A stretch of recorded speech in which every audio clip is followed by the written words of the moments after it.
you have an interest in Fort McCoy history and this is a topic, my door is always open to you, and you're welcome to come out, and I'll talk your ear off if you want. So, basically what we're going to do today is we're going to talk about a brief history of Camp McCoy. I assume most of you probably know more about it than I do, but in case we've got some folks from out of town, I'll talk about that.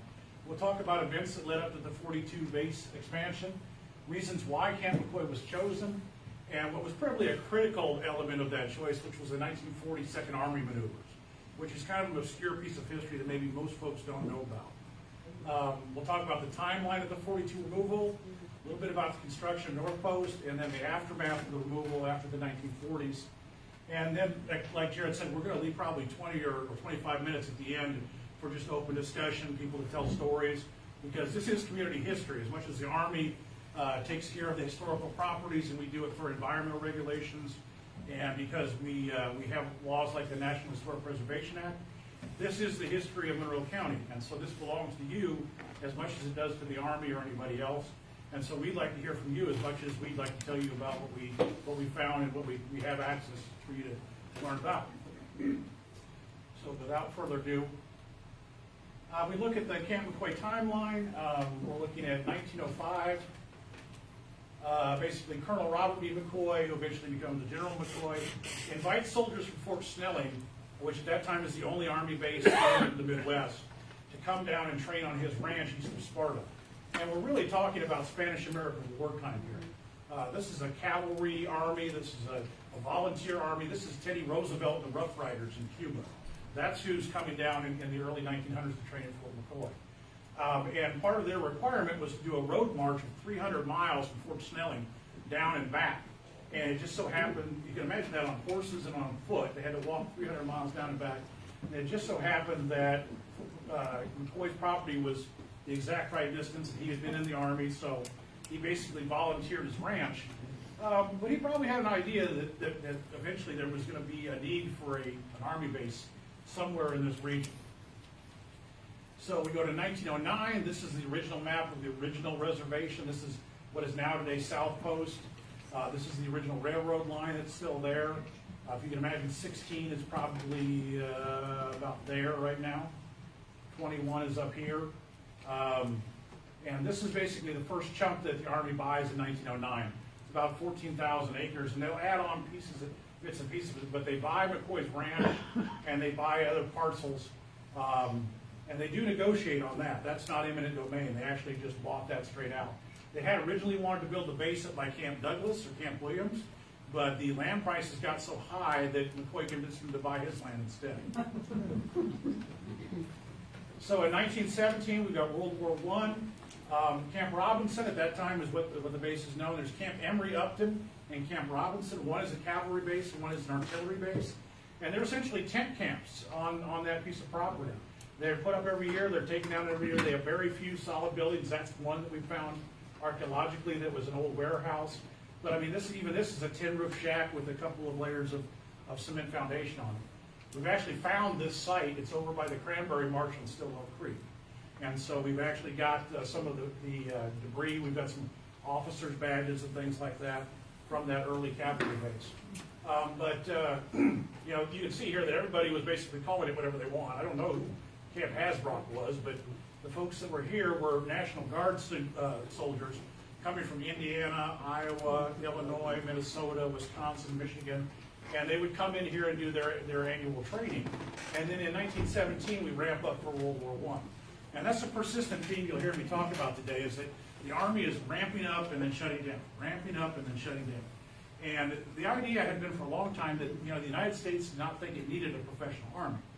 You know, that we would generate an Army when we needed one, and then we didn't want to pay tax dollars to keep a large Army, you know, mobilized, paid for, and equipped. And so we would downsize. Prior to World War I, anyone got a guess at how big the United States Army was in 1916?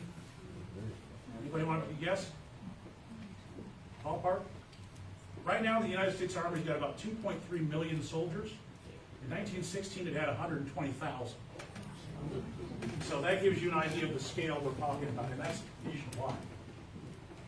1926, Camp McCoy reopens as a formal Army base. Now things are going to start. Original McCoy dies in 23. They renamed the base after him. This is where the stone gates are on South Post today, and this is where the 1920s base was essentially where family housing is today on the current base. But it becomes a little bit more substantial of a base. You've got some wooden barracks buildings, some training buildings, some formal ranges. The Army is starting to realize that it needs to be more permanent, that it can't just have tents and horses and things like that and then, you know, rebuild every time they come every year. So they're starting to build some formal facilities. This is after World War I, so everyone's still thinking, well, there might be another World War. But then, of course, training stops in 1919, right after the World War, and the camp becomes an explosives depot for the USDA. It basically becomes a big explosives warehouse. It reopens in 26. In the 30s, it's where the WPA and the CCC programs come out of Wisconsin. It's the headquarters for the CCC and WPA in Wisconsin. All the CCC camps in Wisconsin will run out of Camp McCoy. That's another talk I should do for you, Jared. We're going to be digging some of those sites actually next year, so we'll actually be digging some of the CCC, first CCC camps from the 1930s. And then, of course, for our history, 1941, World War II begins. And then in 1942, that leads to the expansion of North Post with the eminent domain of 46,000 acres, which is what we're going to be talking about tonight. Now, the history, was anyone here alive in the 1930s? We've got a couple folks. So you'll remember this history, but for some of us it's a little foggy maybe. But 1930s were a heck of a decade to live through. You know, they're coming out of the Great Depression. 33, Hitler comes to power in Germany. Japan invades China. 39, Germany and the USSR invade Poland. 40, Germany defeats France. 41, Lend-Lease. 41, Germany invades Russia. And then we've got Pearl Harbor, and then 4 days after that, Germany declares war on the United States. So the U.S. Army goes from being basically a small, roughly frontier force, you know, chasing Paso Villa down on the Mexican border, to having to fight two major countries in the space of 4 days. And so what does the Army do? What does the United States do now that we're facing two, essentially, giant wars in World War II? Well, you know, the Army had been looking at the La Crosse River Valley for some while, and they had been, this is a picture from about the 1920s, you can tell by the hat there. They're watching explosions go off on the Southern Artillery Range. The OP is observation post. But, you know, the Army always building contingency plans. And so they're always thinking, you know, if X happens, Y and Z must happen. You know, we must have a plan for this, must have a plan for that. And it's pretty clear that the Army had a plan, you know, in the 1930s, pretty clear we're going to go to World War II, right? We know sooner or later there's going to be a fight. And so we're ramping up industry. Lend-Lease is about building those factories, building tanks for the first time, building airplanes. And part of that is also the training of our soldiers and how we're going to ramp up our training. And one of the other issues is for the La Crosse River Valley's railroad access. This is Camp Robinson here in the 1920s. This is the main rail line from Toma to La Crosse and to Madison and then on to Chicago and then on to the Twin Cities. So literally Fort McCoy or early Camp McCoy is sitting right on the main rail axis. And prior to the 1930s and 40s, most armies moved by rail. And so having a railroad access to a base was critical. That's how all the soldiers arrived at Fort McCoy in the 30s and 40s, and how they left. And so having an existing Army base that had a major rail line on it was already leading the Army into looking at Camp McCoy for expansion.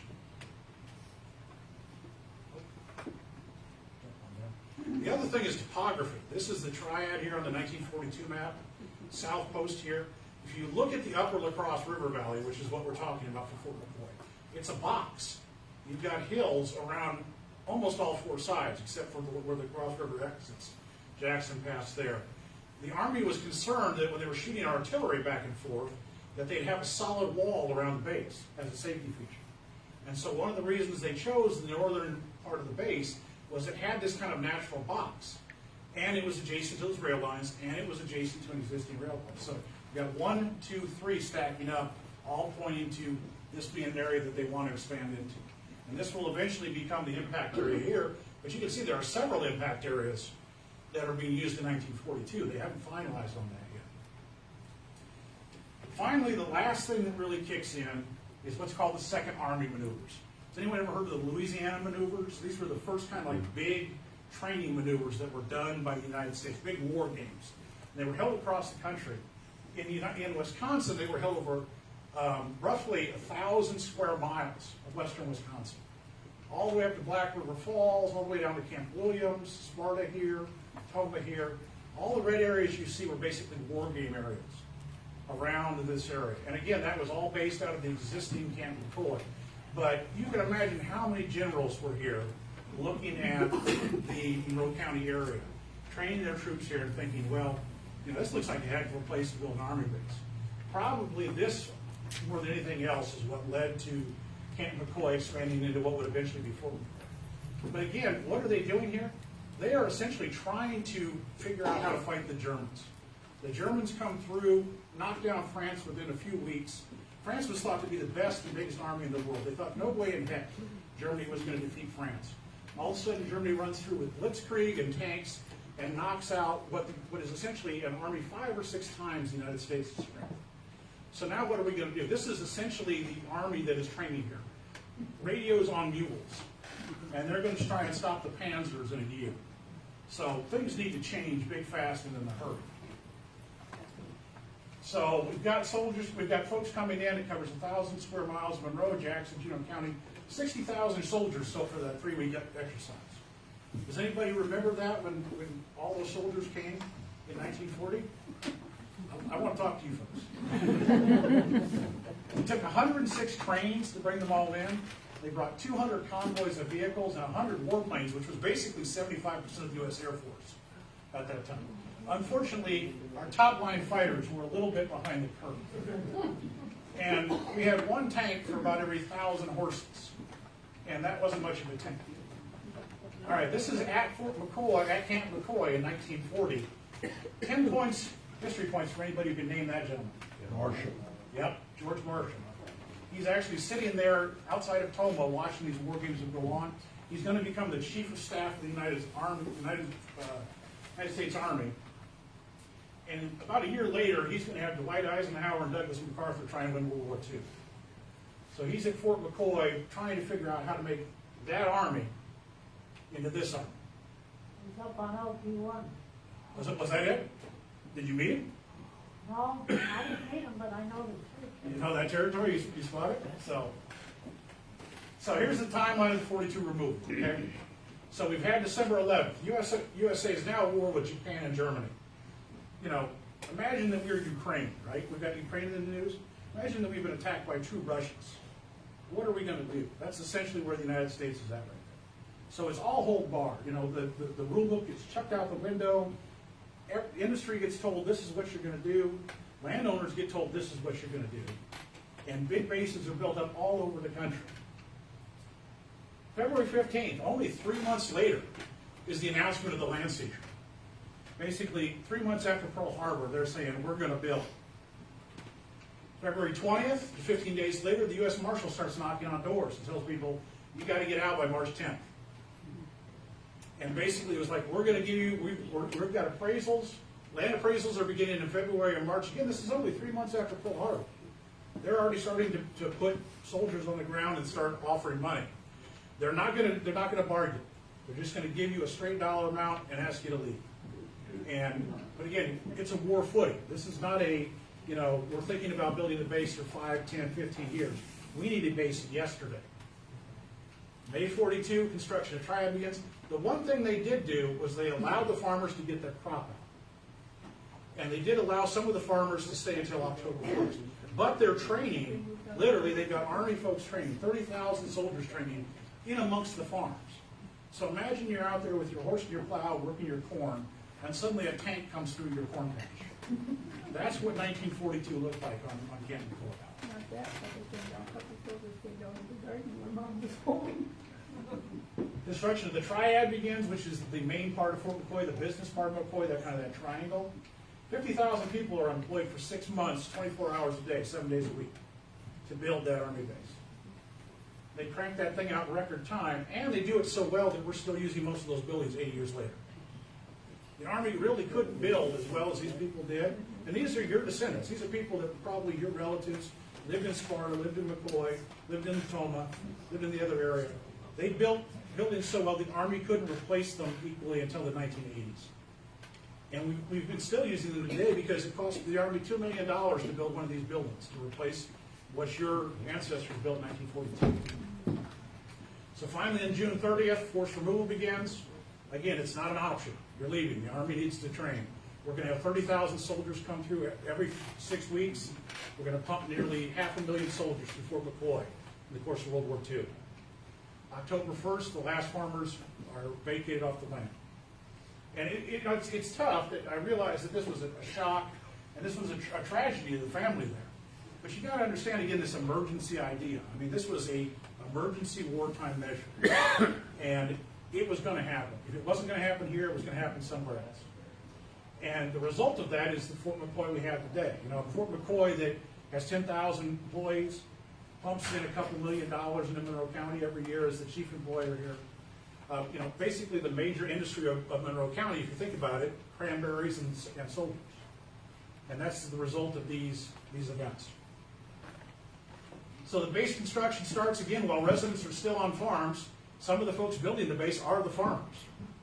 And they're putting up buildings. I mean, the description I have is that literally it was a colony of ants. That cars were lined up along what would be 21 from Sparta to Tacoma. Trains were coming in, buses were coming in. And they were literally 10 or 15,000 people working around the clock, putting up all these buildings in record time. So 42, August, we're at the end. The triad here is what's built. That's what's still there today. Large hospital area, that's no longer there, but there is medical training going on there. This is the hospital where a lot of our wounded World War II soldiers will be taken care of. But you can see all these dots are the original farms. These are the original schools, Trout Valley School, things like that. They're literally, they didn't have time to knock some of those buildings down. A lot of them were just left there and they trained around them, or actually they trained on them. Some of the silos were used as targets. Some of the farm buildings were used as kind of like urban fighting environments. This map is in the back room, by the way, if you want to see if you can match up your farm to the dot, if you're descended, along with all the original land records. And then the aftermath, what happened? So this is that hospital area again that's no longer there. It was demolished in the 1990s. The Army builds 1,500 buildings in that 6 months. It uses the farms mainly for training lands and ranges. Some of the farms and the farm buildings become training targets and ranges. We've got a silo on North Coast that has all kinds of World War II grenade fragments in it because they were lobbing grenades into the silo foundation as a target, like it was a pillbox. Some of the farms are burnt down and demolished. Some are hauled away. Some people could take their farm and bring it with them and when they leave. They're building. They're building, yeah. No, some of them. Yep. And some just right off base. They haul it to Cataract. They haul it just right off of the edge of the base and keep going. Most of the farms, a lot of the farm buildings are still standing as of 1946. We've got an inventory, again, in the back room you can look at, which basically goes through 3 chicken coops, 1 water trough, 2 barns, a hay loft, and they're basically documenting everything they bought, but only after the war ends do they bother with that. And then eventually almost all the farms were demolished by the 1950s. Now, Fort McCoy nowadays essentially treats these farms as ruins. The National Historic Preservation Act was put into place in 1968, and it makes anything older than 50 years old a historic property or a historical site. And so these 1942 buildings became historic in 1992, and the Army had to start treating them as basically archaeological sites, even though people who live there are still here today in the audience. So there's a certain irony there, but that's the way the law reads. So part of that is we begin studying them. There's this irony of we're digging archaeological sites literally that belong to people who are still living. But part of that also is we have very detailed histories of most of those farms going back to the 1870s.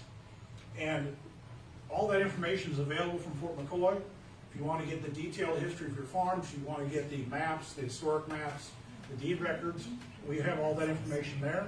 And all you have to do is contact me or contact Garrett, and I'll make sure you get a hold of it. One of the biggest things we missed, though, is because the Army really didn't start doing this until the mid to late 90s, we didn't have a chance to do oral histories with a lot of the living removed farmers. And that's something I really would have liked to do. Bessie, I've been spending a lot of time with you. I was treated as a pest, but I was trying to talk to them about some of that. Well, opinions vary. You know you're always welcome at my house. But again, now, these are family stories. This is local history. This is Suzanne Baker Young's pictures back there of the Baker family on their farm, the Purdy Valley School, some of the farms that were there on North Coast. And, you know, literally these farmers were coming back and seeing their farms into the 1960s, 70s, 80s, and 90s. And so there is a tragedy, you know, farm families that are coming back and seeing lost farms. And that's kind of part of the story. And that's what I'd like to hear from you folks tonight about, you know, what your experiences are, what your family experience was, what your family tradition is, what you've learned from your mother and your dad, your grandpa and your grandmother, about how this experience affected your lives. And that's it for me.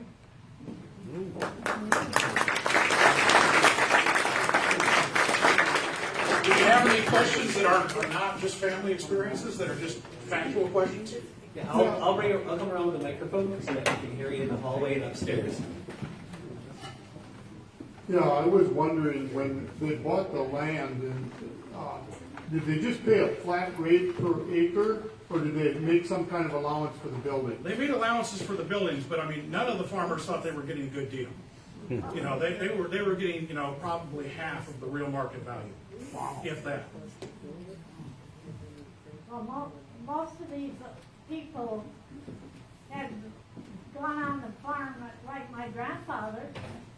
He cut down the trees, built the house, and, you know, so it was their lifetime of work. Right, yeah. It And was so, just taken away. some of these farms were 4-generation farms.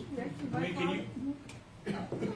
My father homesteaded. Everybody can hear you. My father actually homesteaded our property that was taken to us. Yeah, I mean, you know, can you imagine if that happened today? I mean, it'd be a shooting war, right? If somebody tried to push farmers off 4- or 5th-generation farms in Monroe County today, you know, it wouldn't happen. But, you know, we're talking World War II, we're talking after Pearl Harbor. It was kind of considered patriotic in an odd kind of way, but it was definitely it was the government telling people what was going to happen. It wasn't a voluntary thing. When you say they paid a flat rate, because we had a family that was on the edge of the South Pole. We were told that they contested it and received a bit more, but spent a lot of it in lawyer fees. Yeah, there are a couple families, the Baker family and a few others, that did contest it legally, but no federal judge was going to rule against the U.S. Army in World War II.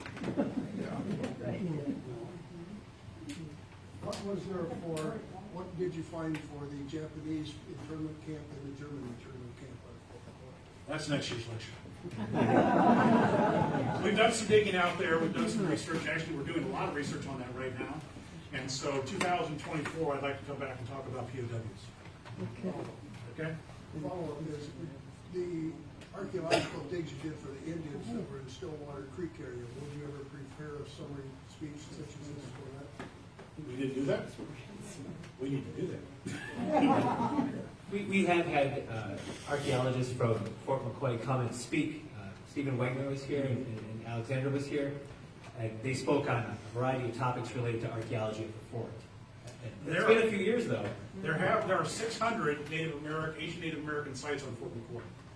And we've dug 597 of them. And so if you want to hear about that history, that can be next year too. All right, I'm going to bring the microphone back here.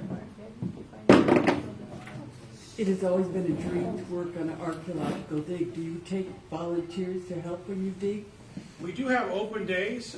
Generally, they're for soldiers or for soldiers' families. One of the issues I'm a is... retired dad, okay. Call me up, we might make an exception or two. The issue is the unexploded ordnance. I mean, there are bombs everywhere on Fort McCoy that did not explode. And so literally, unless you're willing to sign a waiver saying, we're okay with your legs getting blown off, I see. we don't really try and take many school groups. Other questions, or anybody have a comment? Over here. Maybe I missed it. How many families were displaced and how many acres did they take? 46,000 acres, I believe 30 to 40 families, but I don't have an exact number. We do have the documents in back, though, if you want to look up exact family numbers and names. In North Camp, there's a lake called Alderwood. There are a lot of cabins around that time. Yep. Were those captured at the same time as this? Yes, they were. Actually, Alderwood Lake goes, what's that? What was the question? The question was, Alderwood Lake had a number of cabins. There were a number of small lakes that had trout farms or fishing areas or kind of resort communities. Those were all taken at the same time. Yeah, Hazel Dell was one of them. Spring Lake was my grandparents owned a farm where the state folk headquarters is now. Yep. Their first 3 children died at birth. The second birth was twins, and they're buried there. Yep. And at one point, they had told me that they would make an effort to find out before they expanded parking lots of the state toll to find out for sure if that's where they were, because that would be respected. Right. Yeah, actually, that is recorded as a burial ground in the cemetery on the base right now. We did try ground penetrating radar there and a few other techniques, and we did not find any evidence of it, but we still protect that area that was suggested by the family as a cemetery.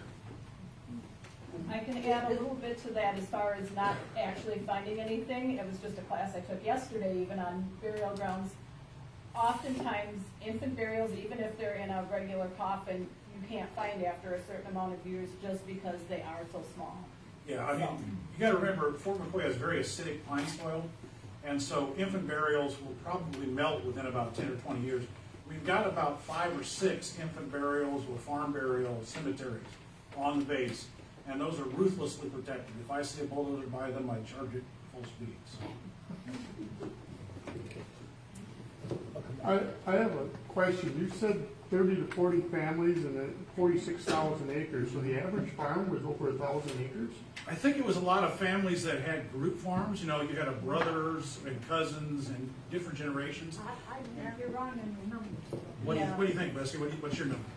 Well, I had around 250 at least different farms. That sounds about the number of names, yeah. Yeah. There was a farm with every one of those set of names. There you go, Bessie's got the information. All the farms up, like on St. Mary's Ridge that were initially settled were like 160 acres. Yeah, most of them were 160s, you know, maybe a couple that were 320s. That's from the 1860s. Yeah, but you know, what I thought, looking at those maps, and I haven't really delved into this at that fine a detail, you know, Bessie and Suzanne and some of the other folks have. It looks like there are family clusters, but yeah, you know, who's related to who? Again, that's the local history. I've got quite a few. Yeah, Bessie's definitely the person to talk to if you want to know exact family details and where things were. The Leakey and Dana family letters from Fort McCoy from the 1850s. Jared has them that they lived on North Fort McCoy. And they have the personal letters from the Leakey and Dana families. From the 1850s, they went to the Sparta post office. Okay. I just have a comment. We're gonna need to have keep a queue here. We got Right, we have a question over here that was, the hand that was raised, so I'm gonna let this person ask a question. Been waiting for a while. I was just curious, did you know, do we have any knowledge of where the families went? We don't have any records of that in the Army. Again, that's local history. I mean, that's something, you know, my understanding is a lot of them stayed local, but I'm not sure on the numbers and exact breakdown of that. It wasn't only farms that were removed. There were cabins around Silver Lake on South Coast who also lost their cabins. Yeah, The only thing that really stayed was that one cranberry marsh that I know of. Speaking of cranberry marshes. I have a question for you, because you said there's no evidence of the cemeteries. Well, the Dickinson Cemetery was there, the stones were there, Right. and that was 30 years ago. You're talking about the one in the impact area? Yeah, Yeah, those stones are still there. because I was out there, Yep. and of course, they're not supposed to be out there, but I live right around the corner. We took our dirt bikes, and the Jeeps couldn't go where we went, so they chased us. But the reason I went every year was because there was one farm where the barn was still stone structure was there, and they had the best apples. So we always went I out would with like to bags discourage and people from fall going back into down. the artillery drop zone. To pursue local history, that's probably not a good idea. I know it's not a good idea, because I got one just sitting in my back doorstop, and it's unbombed. Yeah, I should correct myself. There are gravestones at some of these sites. What I was talking about is actually the physical human remains. Like if somebody wanted to rebury their descendant or somebody. We have, because burials are protected by federal and state law, we do not try and find burials. If we think there's a burial ground or cemetery, we just fence it off and leave it alone.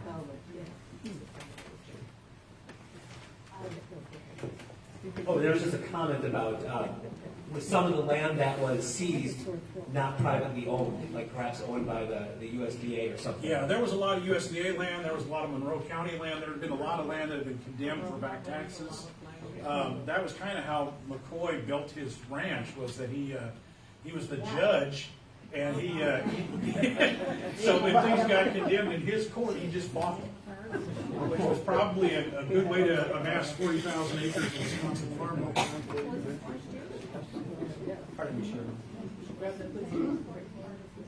I know this is a different kind of a question, but did Camp McCoy people help the farmers with moving? That's the question I have for folks that are still living. Did they or not? I don't know. They did not. They, so pretty much what happened is on the final days that the farmers had to get out, they were getting their dishes out of the cupboards to pack in whatever vehicles. Sometimes it was still just horse and wagon.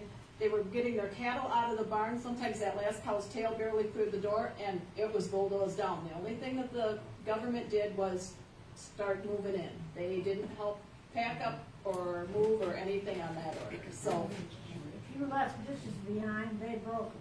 exactly, I know some of Ryan's predecessors have found, and I believe him too, that have found fragments of dishes and such there. If you'd like your dishes back, they're at the museum at the University of Wisconsin. Sure, I would like to just clarify. Suzanne, can you talk about your group that over the years have been meeting, the name of it, and who came to it and such? Yeah. Okay, so for those of you that don't know me, I'm Suzanne Baker Young. My family was one of those that was evicted. My grandmother, Hannah Peterson Baker, her parents had bought the farm in Purdy Valley in 1913, moved up from South Milwaukee. My grandpa, Del Baker, was actually, we have very deep roots. His family were some of the original settlers in Ridgeville area. And Grandpa actually was born in Cataract, so we kind of covered the whole thing. My dad was born here in Sparta, right over here at the hospital. So we have a deep history. My dad grew up over there, and if anybody wants to hear an interesting birth story, the story of his birth is quite interesting for the 1920s, but that's another story. Those of you that know me, I did make notes, so I won't go on all night here. But so anyhow, what happened is my dad and his siblings, they grew up over on this fairly large farm that originally was my dad's grandparents. And when my grandparents, Del and Hannah, were married, they took over the main farm. Grandpa and Grandma moved across the road next door to the Purdy Valley School, which was a brick schoolhouse. We have pictures here. Those 1940 maneuvers some of those pictures are my great-grandpa, this little Norwegian man. Because he came from Norway when he was an adult. He's walking with his cane out to get his mail while the soldiers are just all on the road around his mailbox. They paid no attention to each other. The soldiers actually did their bivouac around that Purdy Valley School. My dad died in 2011, the last time we were out there, a few months before his death. And we're on the site where the Purdy Valley School was.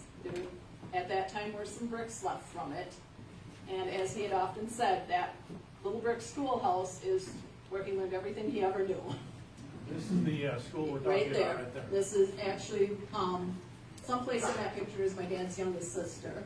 If any of you know the Kenyon family, this girl here is the youngest of the Kenyons. My sister and brother are in there. So A lot of history there, but yeah, that was the last time they took the flag down at that school before it got knocked down. But anyhow, so what happened is after, and that's the silo up there where my brother and, yeah, that Bessie took that picture, that's at their farm. That might be one that has grenades in the bottom. I never did go down there. I think my kids did. They're still okay, but I question that sometimes. But anyhow, so what happened? My dad was 17 at the time.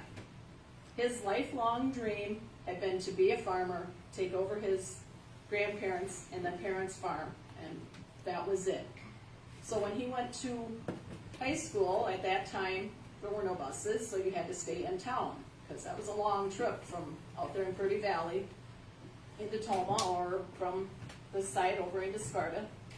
Dad couldn't stay away from the farm during the week. He didn't go on to high school. He spent about 2 months there and said, nope, that's it. I'm going back home to the farm and staying there. So when this eviction happened, it tore his lifelong ambition right out from under him. Luckily, he pulled through, and he's like, okay, we have to do this, but I don't like it. And his parents found the farm actually where I grew up, north of Toma, which was loosely part of the family that had originally owned it. But so in the 1970s, some of the people that had lived there, they had kept in contact. The Van Antwerp family, the Kenyans, the Frost, Bessie's family, which was not only the Rockwells, but the Lemons mostly, because the next valley south of Purdy Valley was Lemon Valley, named for Bessie's family. And so some of these people, it's been a while. There's still some very hard feelings among these families about this, even into my generation, but a lot of the old-timers were still around. So they decided, let's have a reunion. We miss all our friends that we used to live by. So they started in 1977 with the old-timers reunion. And I know one of the families that came regularly they had ended up in Glen Flora, Wisconsin. Some of them had moved to the cities. Some of them just scattered. They were like, nope, we're done. We don't even want to think about it anymore. They left the state. They never came back, never contacted anybody. And then some of us, well, you can't get rid of us no matter how hard we try. We're still here. So this reunion became an annual thing in May every year. And of course, eventually, like I said, my dad was 17 at the time. Well, he'd be in his upper 90s now. He'd be going on 98 this year. So we don't live that long usually. Most of these old timers were no longer with us. So the new generation's kind of taking over. So it kind of, Bessie and I started doing the group, and instead of being as much a reunion, like it used to be, just for everybody to come and visit and share their memories, we gathered up our pictures and our papers and our maps, and we would just put on a one-day display and sit and talk with whoever wanted to talk about it. And kept doing that until COVID came along. So this is our revival. I should say that basically all the history that we've learned about this is from the folks, their collections, their maps, their photographs. We wouldn't know half of what we know if they hadn't been very generous and shared with us. Are there any other questions or comments from anybody down here at all? We've got another descendant there who looks anxious to speak. Maybe, do you want to say anything else? Oh, not really? Okay. All right, so Agnes had brought in some pictures and your property, and so what you're showing me on this map of New Line is that before the removal, so this is the 1941 plat map. It shows Ben O'Shaughnessy and Fred, Pete, and then there's Peter Brunner. He was a relative. So she circled a bunch of relatives, and they all owned farms around each other. And so when you had to move, you didn't all move to the same location, did you? No. No. Where did your family move We to? ended up down by Holman. Okay, so your family found a farm northeast of Holman. Okay. So how many folks do we have that are descendants of people who got removed? Can you raise your hands? there's a good 30 or 40 folks here, looks like. Well, for anybody who didn't feel like talking in a large group, but you have stories to tell, you remember your grandparents or your parents sharing stories about what they remember, their feelings about it, please feel comfortable. I hope you feel comfortable approaching Ryan or myself and sharing those memories, or write up a story and share that. That'd be even better. Yeah.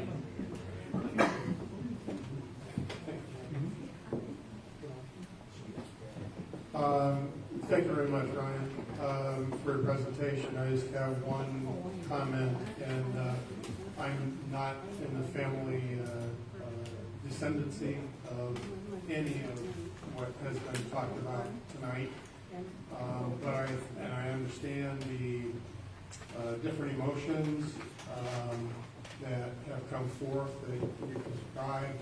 In particular, it's not all good. Sort of thing, and the resentments that have come out as a result of all of that. But from the For What It's Worth department, thank you. We might not be here if all of this had not transpired. And as you said, Ryan, if not here, someplace else. But here worked out pretty darn well for the common good. And so, thank you to all those affected. Yeah, I mean, we should say that these families essentially trained 200,000 to 300,000 soldiers in World War II. And keep in mind, that's 30 divisions of the U.S. Army that fought in the Pacific and in North Africa and Italy and Europe. And basically, they were the greatest generation. And the greatest generation also are the folks that unfortunately had to sacrifice their farms as part of that effort. Right. My family, my oldest brother was in second division, and they were training at Fort McCoy while we were still on the farm before we had moved. We were never allowed to get down on the farm, although a couple of other soldiers would end up in our garden. Yeah, I mean, that's something, too. At Fort McCoy at that time, the Army was regional. So if you were doing basic training, basically boot camp, and you were from the Midwest, chances are you trained at Fort McCoy. So if you were from Monroe County and you volunteered or were drafted, chances are you were training right next to where you had lived at Fort McCoy. And, that's continued on through World War II, Korea, Vietnam, Panama, Gulf War. How many veterans do we have here tonight? Raise your hand. Thank you very much for your service.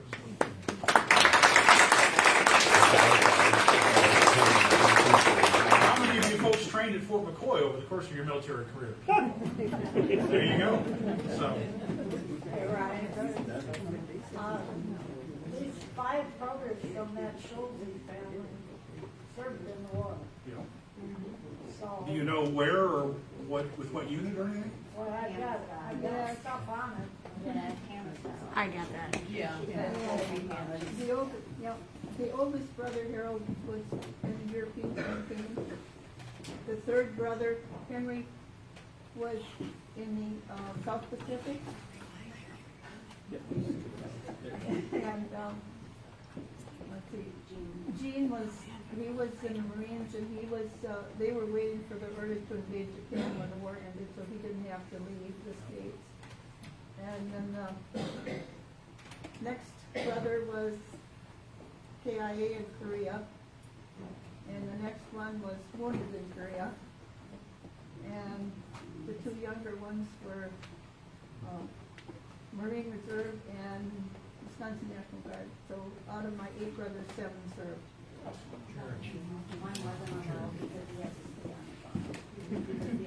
Well, that was, my dad got lucky that way too, because he tried, he signed up to serve, 3 different times. He was in Milwaukee, he was in the Twin Cities, and, he was gonna do his duty, even though he kind of resented having his farm taken away. He was gonna do his duty, but he was supposedly not physically fit enough to serve in the Army or... He was fit enough to farm, but he wasn't But fit enough to anybody that knows my dad, and a few of you do, but he was like, he ate tall, he ate big around, and an ox didn't have as much power as that man. He was out there, the football team, when my son was in high school, they'd come out to help with training, and they were all just like, we can't keep up with this man.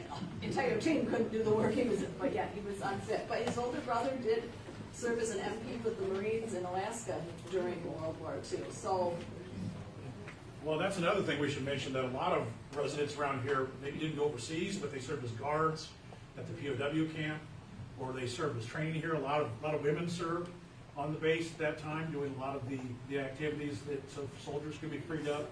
So, I think the main point here is that Camp McCoy, Fort McCoy, Camp Upton, Camp Robinson has been part of this community for now 120 years. And although we've got some bad feelings, we've also got a lot of history together. Camp McCoy also had German prisoners there. Yep. Yeah, that'll be next year. Excuse my ignorance, but that bottom picture to the right, this one? I don't think in the background that really is the pyramid of King. You'll have to let Suzanne discuss the convenience of that. So this picture is actually, at one time, my grandmother's sister and her husband had owned that. Okay.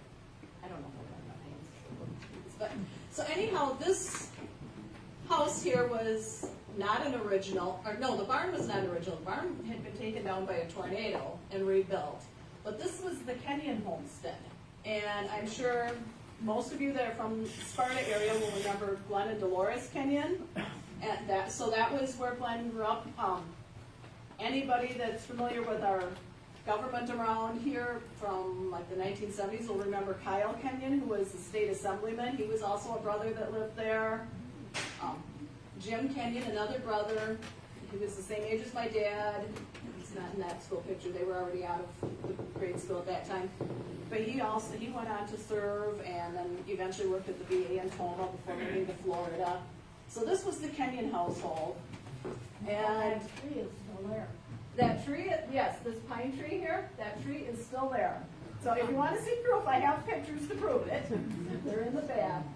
But, so if you know the Kenyon family, maybe that is the Great Pyramid because they were movers and shakers, so.